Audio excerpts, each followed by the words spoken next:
نحمده ونصلي على رسوله الكريم أما بعد قال النبي صلى الله عليه وسلم كل الناس يغدو فبائع النفس فمعتقها أو موبقها أو كما قال رسول الله صلی اللہ علیہ وسلم۔ میرے محترم بھائیوں اور بزرگوں،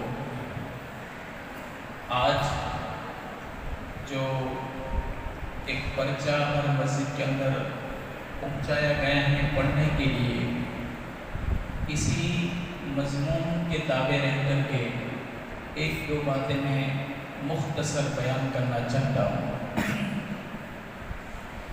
نبی کریم صلی اللہ علیہ وسلم نے فرمایا کہ میری لائی ہوئی تعلیمات کی مثال بارش کی طرح ہے۔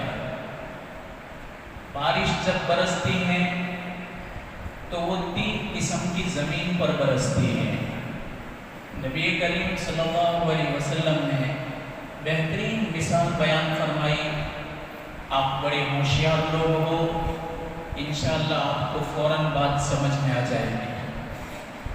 بارش جب برستی ہے تو تین قسم کی زمین پر برستی ہے۔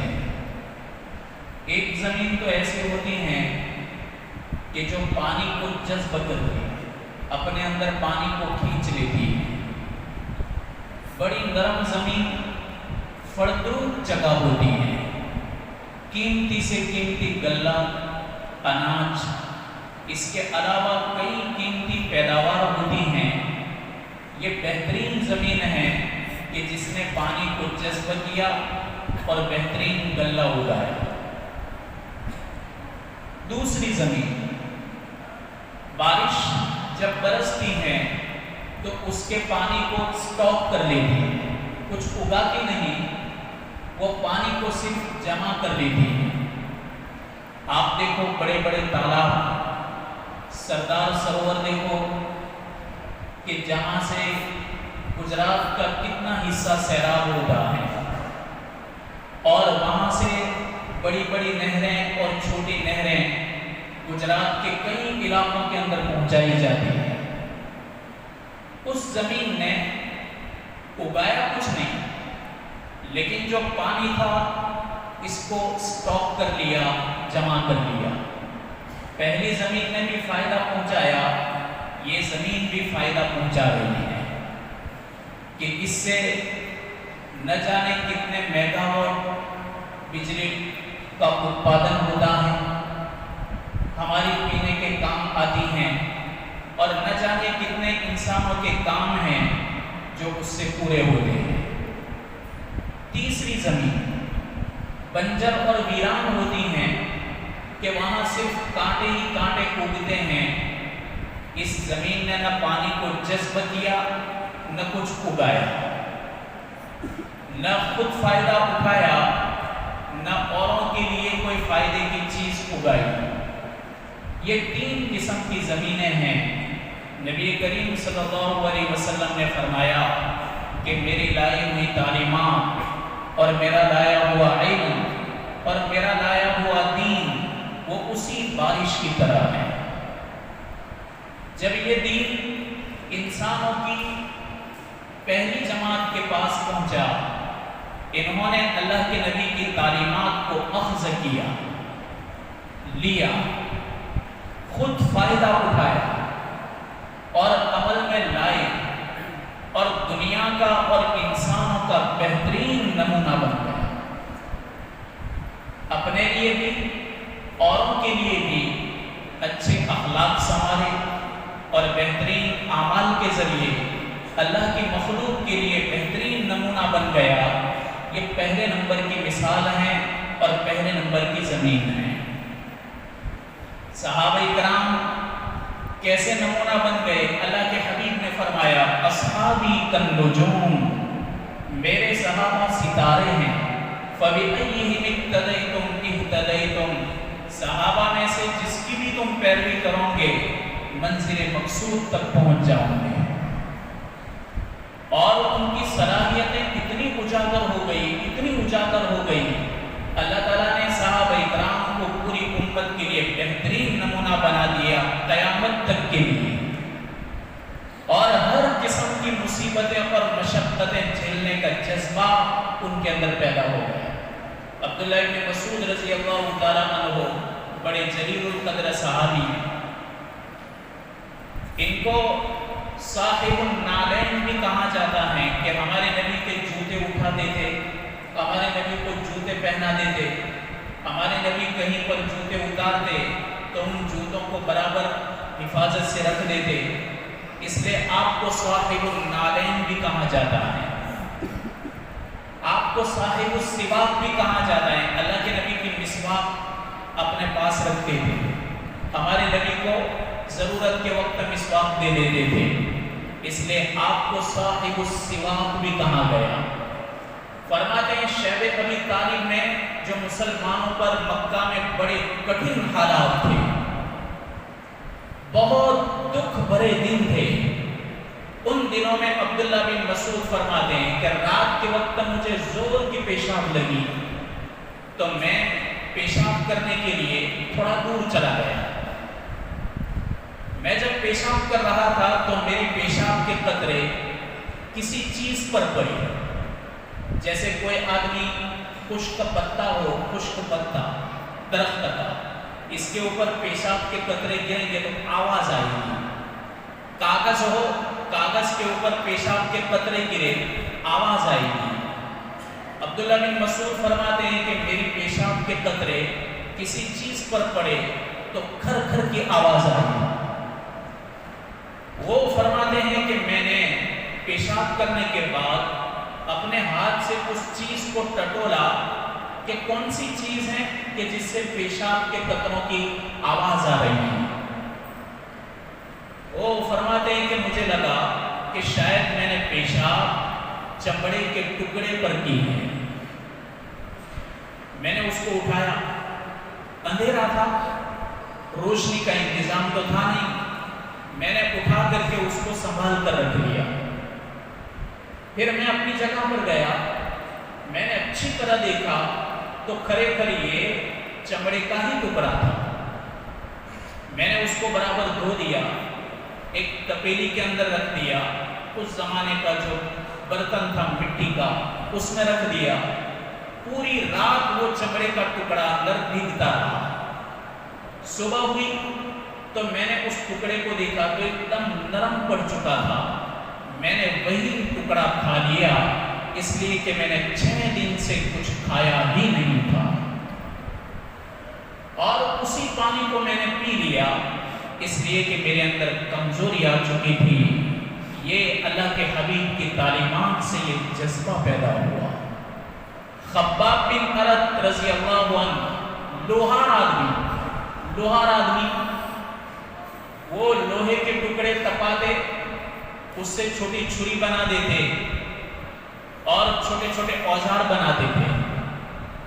جب انہوں نے ایمان قبول کیا تو ان کی جو مالکہ تھی وہ خباب بن ارت ایمان لائی تو پتہ چل گیا. خباب بن ارت کو پوچھنے آئی، اس وقت پوچھنے آئی جبکہ ایک لوہے کا ٹکڑا آگ پر گرم ہو کر کے لال ہو چکا تھا. اس وقت وہ آئی، آ کر کہنے لگی خباب میں نے سنا ہے کہ تم نے محمد کا کلمہ پڑھ لیا ہے. حالانکہ وہ اپنی جان بچانے کے لیے جھوٹ بول سکتے تھے، لیکن خباب بن ارت نے دل میں سوچا کہ کلمہ کے بعد تو بڑا جھوٹ ہو ہی نہیں سکتا، میں کیوں جھوٹ بولوں، میں سچ ہی بتا دوں کہ میں نے کلمہ پڑھ لیا. ایک زمانہ آئے گا، بلکہ ہم دیکھ رہے ہیں ہمارے نبی نے فرمایا یصبح الرجل مؤمنا ویمسی کافرا ویمسی مؤمنا ویصبح کافرا، کہ صبح کے وقت تو آدمی ایمان والا ہوگا لیکن شام کے وقت دھوکہ دے کر کے، خیانت کر کے، اپنی زبان سے ایسے الفاظ ایمان کے خلاف نکال کر کے وہ کافر بن جائے گا اور اسے پتہ بھی نہیں ہوگا کہ وہ کافر ہے. رات کو سوئے گا، مومن بن کر سویا ہے، اور صبح اٹھ کر کے وہ کام کرے گا جس سے وہ کافر بن جائے گا. کفر کی حالت میں صبح کر رہا ہے، شام کے وقت مسجد میں آیا، نماز پڑھی، مومن بن گیا۔ ایسے ایمان والے لوگ قیامت سے پہلے پیدا ہوں گے، انہیں پتہ ہی نہیں چلے گا کہ ہم ایمان سے نکل چکے ہیں۔ ہم دیکھتے ہیں چھوٹے چھوٹے سودوں کے اوپر اور چھوٹی چھوٹی باتوں کے اوپر لوگ اپنی زبانوں سے ایسے کلمات بولتے ہیں کہ وہ ایمان سے خارج ہو جاتے ہیں۔ خباب فرماتے ہیں کہ میں نے اپنے دل میں سوچا کہ یہ تو کبھی نہیں ہوگا کہ میں ایمان والا بن کر جھوٹ بولوں۔ مالکہ سے کہا کہ ہاں میں نے کلمہ پڑھ لیا۔ وہی لوہا جو بھٹی کے اندر گرم ہو رہا تھا، اس عورت نے اس کو پکڑا زنبور سے اور پکڑ کے کہاں رکھ دیا؟ خباب کے سر کے اندر رکھ دیا۔ اب وہ تو پہلے سے بھی وہ آگ کی طرح گرم ہو چکا تھا، بال جل گئے اور ان کے سر کے اندر آبلہ پڑ گئے، پانی نکلنے لگا، پیپ نکلنے لگا، بے ہوش ہو کر گر گئے۔ وہ عورت انتظار کرتی رہی کہ جب ہوش آئے گا تو پھر سے سزا دوں گی، لیکن ہوش نہیں آ رہا تھا۔ پورا دن یوں ہی گزر گیا۔ شام کے وقت جب ہوش آیا تو نبی کریم صلی اللہ علیہ وسلم کے پاس پہنچے۔ آپ نے جب ان کو دیکھا تو آپ کہنے لگے خباب یہ تیری کیا حالت ہوئی ہے؟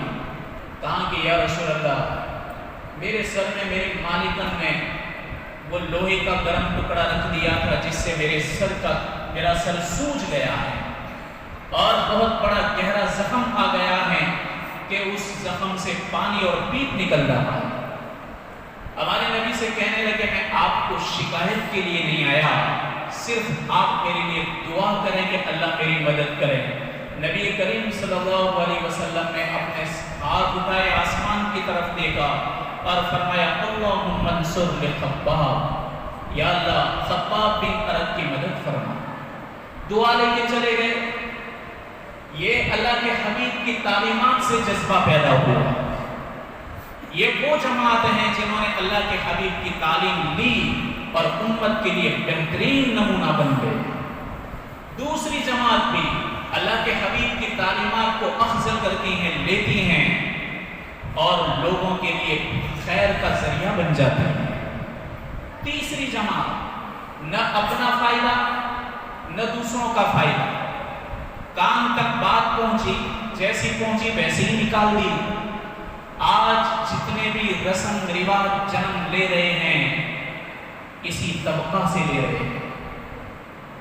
آج جتنا بھی ہم سماج کے اندر بگاڑ دیکھ رہے ہیں یہ اسی کا نتیجہ ہے کہ لوگ اللہ کے حبیب کی تعلیم پہنچنے کے باوجود نہ اس کو دل پر لیتے ہیں میرے بھائیوں، نہ سمجھتے ہیں اور اپنی من مانی اور اپنی مرضی کے ساتھ جو مرضی میں آیا کر لیا۔ اس کی وجہ سے سماج کے اندر خرابیاں پھیلتی ہیں۔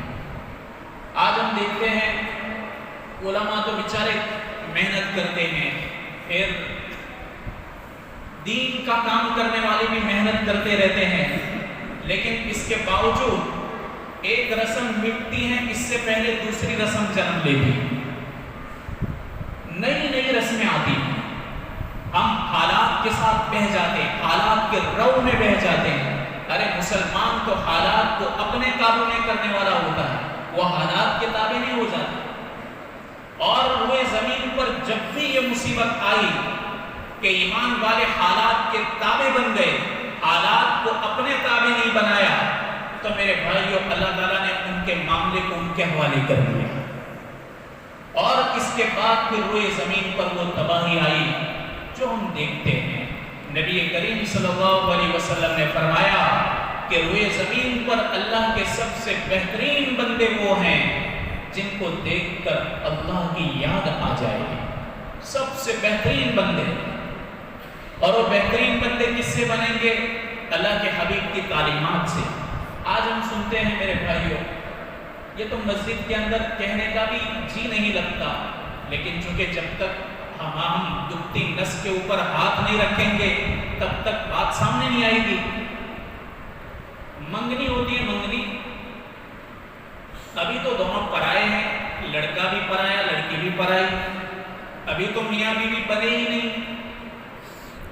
لیکن آج ہم سماج کے اندر دیکھتے ہیں کہ موبائل سے ان دونوں کا تعلق اتنا مضبوط ہو جاتا ہے، اتنا مضبوط ہو جاتا ہے، کئی گھروں کے اندر تو رشتہ ٹوٹنے کا ذریعہ بھی یہی موبائل بنتے ہیں۔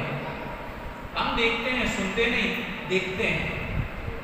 آپ میں کتنے ایسے وڈیر اور سجن ہیں کہ جو صلح کے کام کرتے ہیں، اللہ تعالیٰ ان سے کام لیتا ہے اور کئی مسائل کو حل کرتے ہیں، اللہ نے ان کو ایسی صلاحیت عطا فرمائی ہے۔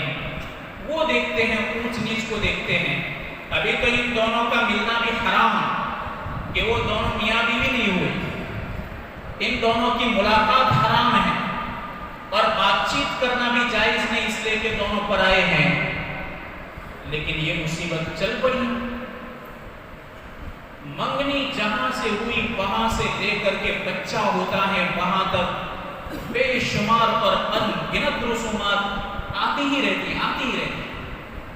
ارے کتنے معاملات آپ کو کیا بتاؤں،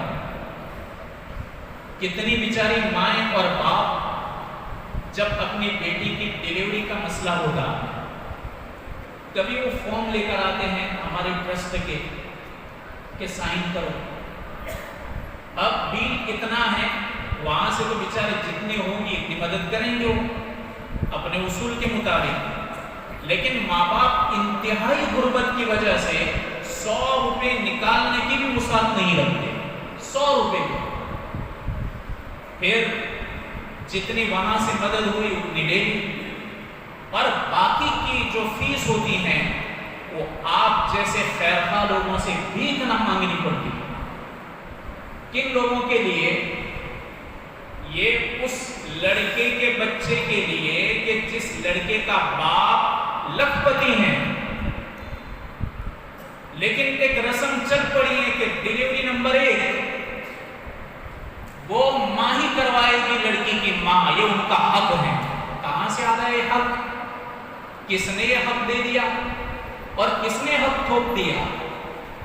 ایسے مالدار بچوں کی اولاد کے لیے بھیک مانگی جا رہی ہیں کہ جو خاندانی ہیں اور کھاتے پیتے لڑکے ہیں، اور ان کے ماں باپ یہ 10 15 20 ہزار روپے اس کا خرچہ آسانی سے اٹھا سکتے ہیں، لیکن نہیں، ایک رسم چلی ہے کہ وہ پہلے نمبر کی ڈیلیوری وہی کروائیں گے، اس لیے کہ ان کا حق ہے۔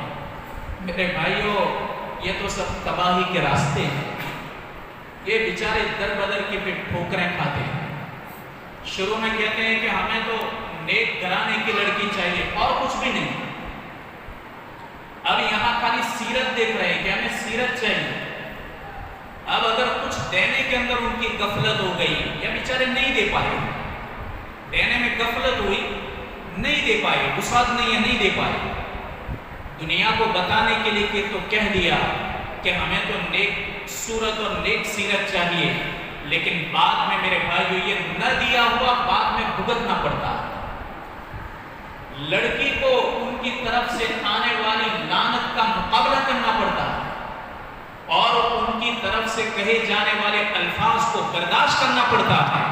شادی کے بعد یہ رسم ہے، رسمیں جب گھس جاتی ہیں تو لوگ رسموں کے غلام بن جاتے ہیں، اور جو قوم رسموں کے غلام بن جاتی ہیں اس قوم کو کوئی رسم سے باہر نہیں نکال سکتا۔